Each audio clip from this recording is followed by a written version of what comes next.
오늘은 아브라함이 과연 어떤 믿음을 가졌길래 믿음의 조상이라고 부르는지 알아보도록 하겠습니다.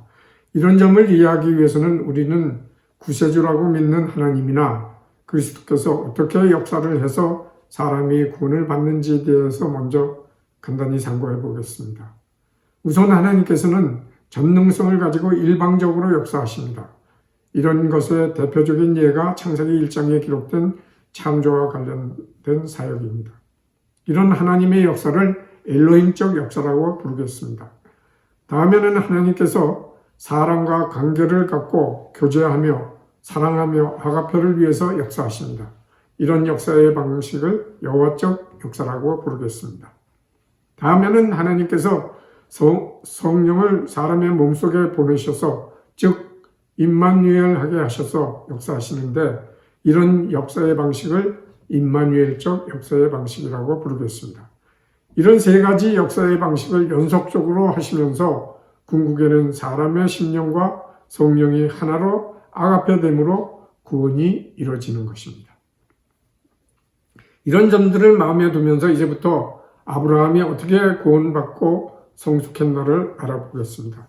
먼저 창세기 12장을 보면 여호와께서 아브라함에게 너는 너의 본토 친척 아비 집을 떠나 내가 네게 지시한 땅으로 가라 라는 말로 시작하여 내가 너로 큰 민족을 이루고 네게 복을 주어 네 이름을 창대케 하리니 너는 복의 근원이 될지니라. 너를 축복하는 자에게는 내가 복을 내리고 너를 저주하는 자에게는 내가 저주하리니 땅의 모든 족속이 너를 인하여 복을 얻을 것이니라 라고 말씀하십니다. 이 말씀을 듣고 75세 된 아브라함은 그의 아내 사레와 조카 롯과 하란에서 얻은 모든 소유와 얻은 모든 사람들을 이끌고 가나안 땅으로 갔다고 기록하고 있습니다. 여기서 우리는 하나님께서 일방적으로 아브라함에게 역사하시는 엘로힘적 역사의 방식을 느낄 수 있습니다.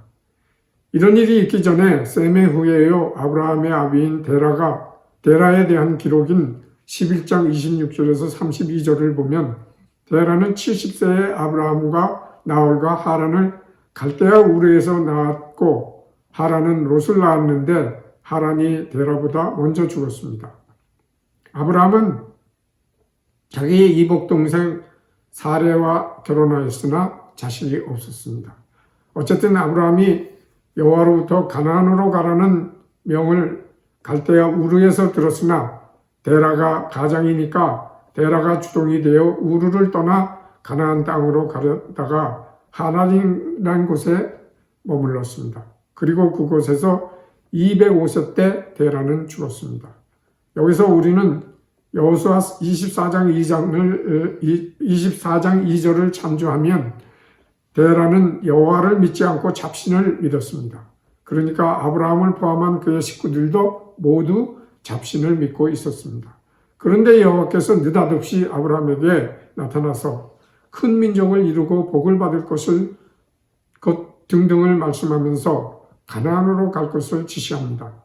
그러면 어떻게 잡신을 믿고 있던 아브라함과 데라가 여호와의 말씀을 듣고 가나안으로 가려고 마음 먹게 됐을까요? 그것은 오직 자식이 없었던 아브라함이 큰 민족을 이루게 될 것이라는 여호와의 말씀에 귀가 솔깃해진 때문이라고 볼 수밖에 없습니다. 그 외에 다른 이유는 갈대아 우르에 있었던 아비데라도 자기네들의 원래 고향이었던 가나안으로 가려는 마음이 있었기 때문이었을 것입니다.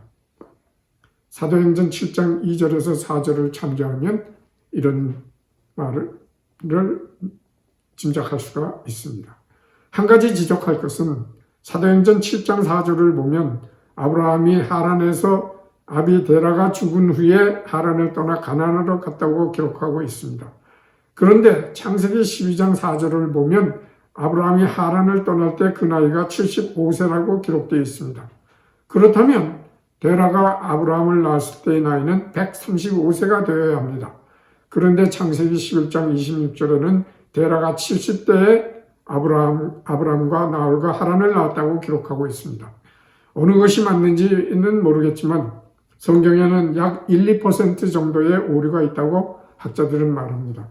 그 이유는 현재 원본은 없고 원어 성경 모두가 사람들이 카피한 사본인데 카피를 하는 과정에서 오류가 발생할 수 있다는 말입니다. 민수기 3장을 보아도 이런 숫자의 오류가 있음을 알 수 있습니다. 창세기 12장에 이어서 15장을 보면 아브라함이 여호와와 대화를 하면서 자기는 나이가 많아서 후손이 잘 안 생기는 것 같으니 자기의 집에서 길리운 몸종인 엘리에셀로 하여금 후사를 갖도록 허락해달라고 말합니다. 그러나 여호와께서는 아브라함 몸에서 날짜가 후사가 되고 하늘의 뭇별과 같이 많은 자손이 생길 것이라고 말씀하십니다. 이런 대화 속에서 아브라함이 여호와를 믿는 믿음을 의라고 말씀하십니다. 어쨌든 여호와와 아브라함의 교제 속에서 역사하시는 것은 하나님의 여호와적 역사라고 볼 수 있습니다. 이런 일이 있은 후에 창세기 17장을 보면 여호와께서는 아브라함에게 자기 앞에서 완전해지라고 말씀하시면서 이름을 아브라함으로 바꾸라고 명하십니다. 아브라함의 의미는 열국의 압이라는 뜻입니다. 그러면서 여호와께서는 자신과 아브라함 사이에 영원한 언약을 세우고 아브라함과 후손의 하나님이 될 것과 가나안 일경을 주어 영원한 기업이 되게 하고 그들의 하나님이 될 것을 약속하십니다. 여기서 우리가 명심해야 할 것은 여호와께서 아브라함에게 약속하신 내용이 육적인 것이 아니라 영적인 것임을 잊어서는 안 됩니다. 그러니까 아브라함을 포함해서 그의 후손이 가나안 땅을 영원한 기업이 되게 하시겠다는 말씀은 심령이 구원받은 자들은 천국에서 영원히 살게 될 것이라는 말씀의 가시적인 비유라는 말입니다. 만일 문자대로 육적인 내용이라면 과연 이스라엘 백성이 지금까지의 역사에서 이 말씀대로 되었습니까? 성경은 영적인 것을 육적인 것으로 비유적으로 계시하는 경우가 많음을 다시 한번 새기시기 바랍니다. 이후에 여호와께서는 99세가 된 아브라함과 모든 남자는 할례를 받으라고 명하십니다.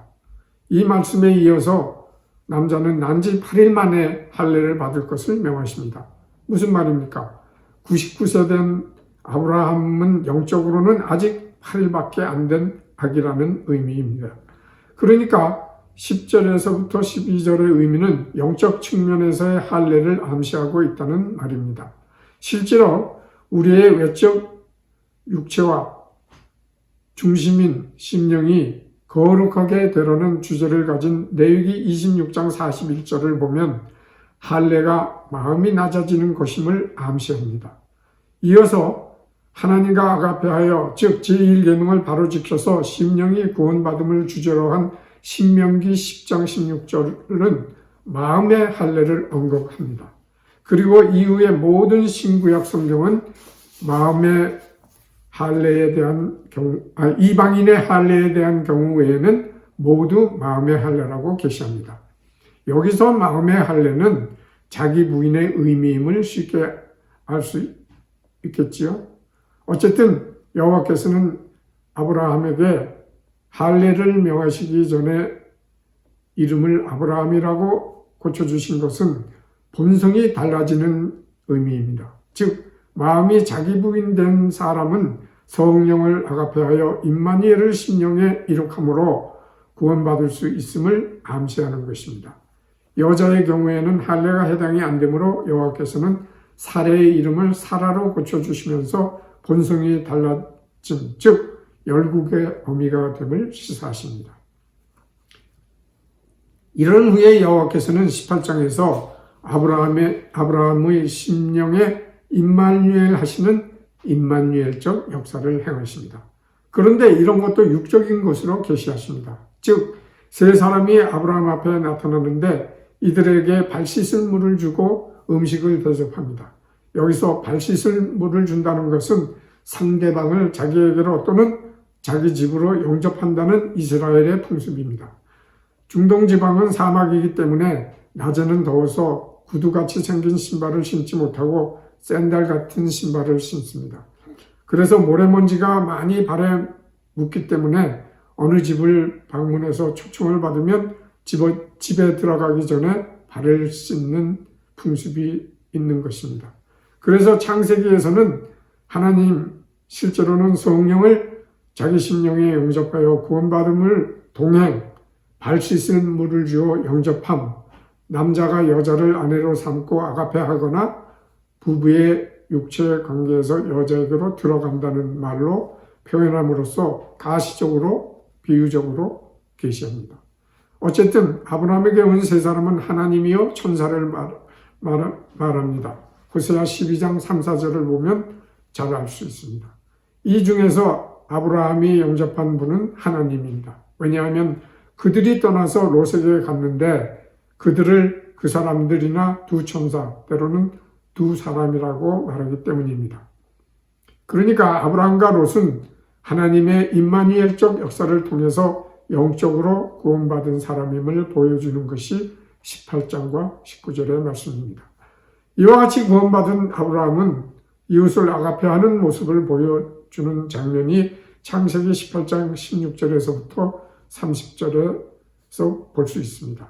즉 소돔에서 살고 있는 롯을 위하여 소돔의 의인이 10명만 있어도 멸하지 말아달라는 애원을 여호와께 합니다. 그러나 실상은 그렇지가 못함을 느낀 아브라함은 더 이상 간청을 못합니다. 결국 소돔과 고모라는 유황불로 멸망당하고 롯과 두 딸만 살아남았음을 알 수 있습니다. 구원받은 아브라함은 영적으로 계속해서 자기 부인을 함으로써 성숙하게 됨을 22장 1절에서부터 9절에 계시합니다. 먼저 여호와께서는 2절에서 내 아들 내 아가페하는 독자 이삭을 데리고 모리아산에 가서 번제물로 드리라고 명합니다. 아브라함은 여호와의 말씀에 따라서 이삭과 사환들을 데리고 모리아산으로 가서 갖고 간 나무로 단을 쌓고 그 위에 결박한 이삭을 올려놓은 후에 칼로 그 아들을 잡으려고 합니다. 여기서 우리는 생각해 보아야 할 점이 있습니다.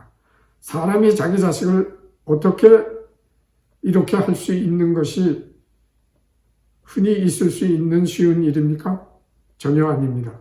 그런데 아브라함은 100세에 얻은 독자 이삭을 어떻게 이렇게 할 수 있습니까? 그것은 그가 완전히 자기 부인이 되었기 때문입니다.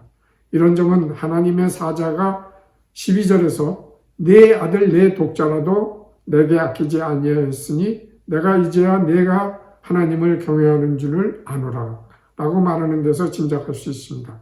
이 말을 2절에서 여호와께서 하신 호칭과 비교하면 아가페하는이라는 말과 이삭이라는 말이 빠져 있음을 알 수 있습니다. 이런 비교에서 자기 부인이 잘된 아브라함임을 알 수 있습니다. 또 하나의 눈여겨볼 점은 아브라함의 경우에는 이미 하나님을 영접하여 구원받은 사람이니까 자기 부인하는 가운데 그의 일거수일투족을 성령께서 인도하시리라 여겨집니다. 이런 점은 5절에서 내가 저 아이와 함께 저기 가서 경배하고 너희에게로 돌아오리라 라고 사람들에게 한 말의 동사인 가서 경배하고 및 돌아오리라가 모두 복수의 주어에 사용되는 동사 형태라고 합니다. 그러니까 아브라함은 이미 하나님께서 이삭 대신 다른 제물을 준비해 놓으실 것을 알았다는 말입니다. 성령께서 가르쳐 주었다는 말입니다. 자기 물을 끝까지 하는 가운데 하나님께서 내주하시면 성령께서 다 알게 해주심을 보여주는 부분입니다. 이와 같은 믿음을 가진 아브라함도 육체에 관심이 있음을 여실히 보여줍니다. 먼저 여호와께서 엘로힘적 역사의 모습으로 아브라함에게 접근한 후에 12장 10절에서 20절을 보면 아브라함은 살고 있던 땅에 기근이 나니까 애굽으로 갔는데 자기 목숨을 보존하기 위하여 아내의 사례를 누이라고 속입니다. 그러나 이런 아브라함에게 아직 인간적인 사랑의 마음은 있었음을 13장과 14절에서 볼 수 있습니다. 아브라함과 롯의 종들이 기르던 양들의 숫자가 많아지니까 서로 자리 다툼 싸움을 합니다. 그래서 아브라함은 롯과 헤어지는데 이때 먼저 롯에게 선택권을 줍니다. 그래서 롯은 당시에 번영하던 소돔으로 가고 아브라함은 헤브론 지역으로 갑니다. 그 롯이 어려운 처지를 당하니까 아브라함이 자기의 집에서 길리운 자들을 보내서 롯을 구출합니다. 이는 인간적인 사랑의 발로입니다. 이런 일 후에는 아브라함은 여호와적 역사의 단계를 거친 후에도 16장을 보면 아브라함은 아내 사레의 말을 듣고 사레의 몸종 하갈로부터 아들 이스마엘을 낳습니다. 그러면 임마누엘적 역사로 구원을 받은 후에는 어떨까요? 여전히 아브라함은 자기 자신의 목숨을 보존하기 위하여 그랄에 가서 자기 왕에게 사라를 자기 누이라고 또 속입니다. 그러면 이삭을 제물로 바치기까지 할 정도로 자기 부인이 된 후에는 달라졌을까요? 창세기 25장 1절에서 11절을 보면 아브라함은 175세에 죽기 전에 후처를 취하여 6명의 아들을 더 낳습니다. 인간이 육신을 입고 있는 한 육신을 우선적으로 생각하는 마음은 없어지지 않는다는 실증입니다. 한 가지 부연하면 창세기에는 아브라함을 통하여 모세오경의 주제를 계시한다는 점입니다. 창세기 12장 1절에서 9절, 15장 12절에서 21절, 17장 1절에서 8절, 17장 9절에서 14절 및 18장 1절에서 15절이 각각 창세기부터 신명기까지의 주제를 말하고 있습니다. 우리는 믿음의 조상이라고 하는 아브라함이 어떤 과정을 거쳐서 구원을 받았는지 확실하게 깨달았으리라 믿습니다. 오직 하나님의 엘로힘적, 여호와적, 임마누엘적 역사를 거쳐서 성령이 우리 안에 들어와서 심령과 아가페하는 길만이 구원받을 수 있는 길임을 믿음의 조상이라고 부르는 아브라함을 통해서 잘 아셨을 줄 믿습니다. 이 시대에는 율법도 없던 시절이었습니다. 내 의지와 노력으로 율법을 잘 지킨다고 구원받는 것이 아닙니다. 물론 구원받았다고 성인군자가 되는 것도 아님을 아브라함을 통해서 잘 보았지요. 그렇다고 외적 행위는 아무렇게나 해도 괜찮거나 육적 죄를 지어도 괜찮다는 말도 아닙니다. 그런 것들은 성령께서 역사하시면 얼마든지 좋게 되어질 수 있는 것들입니다.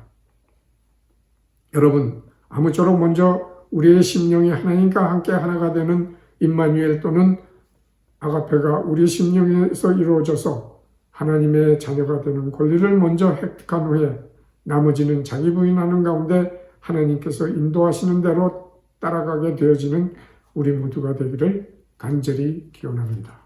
잠깐 기도하겠습니다.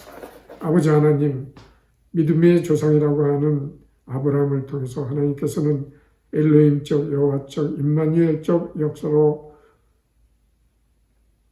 심령의 구원을 주고 또 그런 후에도 계속해서 자기 분을 통해서 성숙하게 됨을 아브라함을 통해서 잘 보았습니다. 비록 그런 아브라함이라 할지라도 육체 우선적인 성령으로 하나님께 안 좋은 일을 할 수는 있지만 그러나 근본적으로 구원받은 그 구원은 그대로 있음을 우리는 잘 압니다. 아버지 하나님, 우리도 믿음의 조상 아브라함과 같이 구원받고 이 세상에서 정말 하나님의 자녀로 승리하는 삶을 살 수 있도록 함께하여 주시옵소서. 예수님의 이름으로 기도했습니다. 아멘.